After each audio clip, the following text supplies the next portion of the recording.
समय र उमेरसँगै सबैलाई आफ्नै जिम्मेवारको भारले थिच्दै जान्छ। हिजो सँगै हुर्केको साथी आज साथमा छैन र जो साथमा छ उसलाई पनि भोलि समयले टाढा लगिदिन्छ।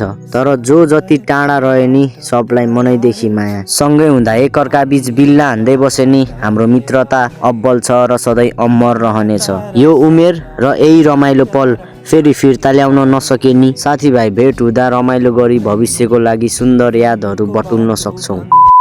हेलो एभ्रिवान, हाम्रो प्लान थियो हिमाल हेर्दै फोटो खिच्न जाने, तर लास्टमा त प्लान भइदियो यस्तो।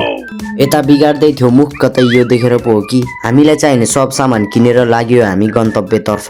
सबैले किन हेऱ्यो उता भने त यो हिमालमा शिवजी देखिने रहेछ।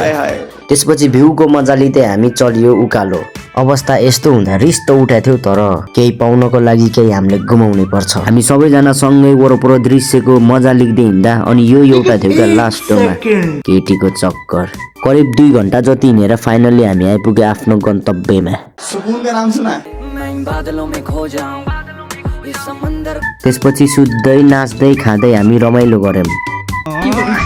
दिन त हाम्रो यत्तिकै बित्यो, भ्यू हेर्दै नाच्दै खेल्दै रमाइलो गर्दै।